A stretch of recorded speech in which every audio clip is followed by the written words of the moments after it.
પટેલ. આપ જોઈ રહ્યા છો પબ્લિક ઇન્ડિયા ન્યૂઝ ગુજરાતી. સમાચાર મળી રહ્યા છે દાહોદ જિલ્લાથી. દેવગઢ બારિયા નગરપાલિકામાં રાજકીય સંકટ, અવિશ્વાસની દરખાસ્ત પાસ, ભાજપને મોટો ઝટકો.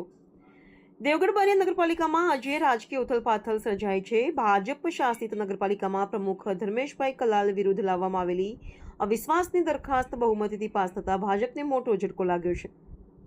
મળતી માહિતી મુજબ અવિશ્વાસ ઠરાવ અપક્ષ સભ્યો દ્વારા રજૂ કરવામાં આવ્યો હતો, જેમાં પક્ષ 8, કોંગ્રેસ 2 અને ભાજપના 6 સભ્યો સહિત કુલ 16 સભ્યોએ પ્રમુખ વિરુદ્ધ મત આપ્યો હતો. ભાજપના 6 સભ્યો બળવાખોર બની પોતાના પક્ષના પ્રમુખ વિરુદ્ધ મત આપતા નગરપાલિકાનું રાજકારણ ગરમાયું છે. આ પરિણામે હવે પ્રમુખ ધર્મેશભાઈ કલાલને પદ છોડવું પડશે. ભાજપની આંતરિક અણબનાવ અને સંતોષ ખુલ્લેઆમ સપાટી પર આવી ગયો છે. કોંગ્રેસ, અપક્ષ અને સંતુષ્ટ ભાજપ સભ્યોની એકતાએ નગરપાલિકાનું રાજકીય સંતુલન સંપૂર્ણપણે બદલી નાખ્યું છે. આ ઘટના એ સમય બની છે જ્યારે રાજ્યમાં નવા મંત્રીમંડળની રચના અંગે ચર્ચા ચાલી રહી છે અને ભાજપના સંગઠન તથા સત્તામાં સુધારા કરવા પ્રયત્નશીલ છે. તેથી દેવગઢ બારિયાની આ ઘટના પક્ષ માટે ચેતવણીરૂપ સંકેત માનવામાં આવી રહી છે.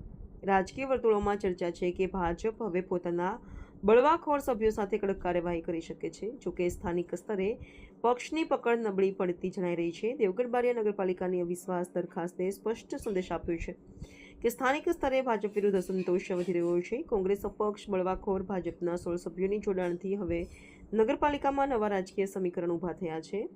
હવે સૌની નજર એ દિશામાં છે કે ભાજપ આગામી દિવસોમાં કેવી રાજકીય ચાલ ચાલશે અને દેવગઢ બારિયાની નગરપાલિકામાં નવું નેતૃત્વ કઈ રીતે ઉભરશે. આજની કાર્યવાહી સામાન્ય સભાએ શું કહેવા? આજે અવિશ્વાસ બાબતે ખાસ સામાન્ય સભા બોલાઈ હતી, જેમાં ટોટલ 24 સભ્યોમાંથી 2 સદસ્ય ગેરહાજર હતા અને 22 સદસ્યો હાજર હતા સભ્યો, જેમાંથી 16 સભ્યો અવિશ્વાસની દરખાસ્ત સામે સમર્થન આપ્યું છે અને 6 સભ્યો જે છે એને અવિશ્વાસની દરખાસ્તમાં સમર્થન આપ્યું નથી. એટલે ટોટલ 16 જણાએ સમર્થન આપી અને અવિશ્વાસની દરખાસ્ત પસાર થઈ છે, સફળ થઈ છે. વૈશાલી નીનામાં, Devgadh Baria. Public India news ગુજરાતીમાં સમાચાર જોવા માટે ચેનલને લાઈક કરો, શેર કરો, સબસ્ક્રાઇબ કરો અને બેલ આઇકન પ્રેસ કરો, જેથી આપને નોટિફિકેશન્સ મળતી રહે.